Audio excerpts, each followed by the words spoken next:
Alright, how's everyone? Quick video, counselling and OCD, which stands for obsessive compulsive disorder. And if anyone has ever went through this, they will know how annoying, how stressful it can be. And OCD can show up in many ways. So we've got the obsessive side of it, which can be the thoughts reoccurring, urges. And we've got the compulsion side of it, which is the need to do something that doesn't always make logical sense. If we think of, a lot of people throw around the OCD when they talk about maybe cleaning, or at another level, light switches, let's say turning it off on a certain number of times. We can even be obsessive over, and this is a really common one, but the number on the volume on the TV, and it has to be a certain number. And we can even go into kind of superstitious things as well, like if I don't do this for a certain number of times, something bad will happen, and then we give our power away and we're chasing something, and every time we engage in the behaviour we grow the fear, because we are saying like there is something to be fearful of and something needs done, and we keep it going on this vicious cycle. So yeah, anybody who has experienced OCD, they will know how stressful it is, and how difficult it feels to break it. So how would we work with it in counselling? In my practice, I always like to do the past, because the past and things that we've went through creates a lot of the behaviours in the now.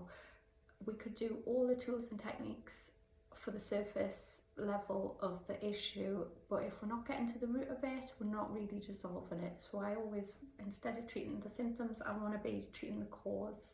So I want to be looking at what happens. And something I think is quite common with OCD is when we're younger, something happening quite traumatic, or something that was out of our control, and as adults we start over controlling to feel more secure. That's a link that I think is really important to mention with OCD. So if we've experienced times where things were traumatic, or we weren't, as we're little, we don't have much control over anything anyway. So as an adult, we keep things, you know, in order, and we're in control, and we get that sense of safety. But what we don't realise sometimes is by engaging in the OCD behaviours, we are fueling it, we are keeping it going, because we are saying there's something that needs doing, you know, because it's that important. We put that importance on it. So yeah, I want to get to the root. I want to look at past, really important. And the things that we will put in place, things that like urge surfing. So when an urge comes over, it is like a wave, and it will have its peak and then it will come back down.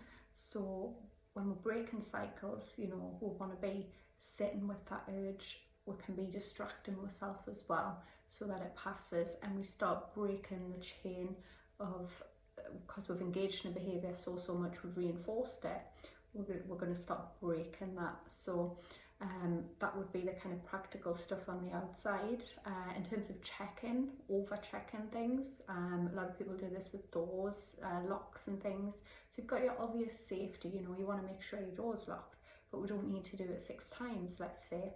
So in those kind of scenarios, we'll be looking at like, once is enough. So as soon as you do say lock the door, either saying out loud, yeah, I've locked the door, or writing it down, I've locked the door.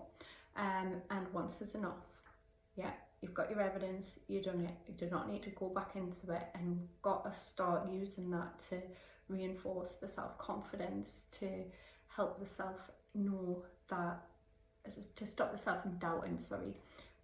So yeah, so that's a different, these are like the practical things we put in place for the outside, and the internal stuff would be looking at past and any events that's contributed to this feeling of need, you know, the compulsion, the obsession.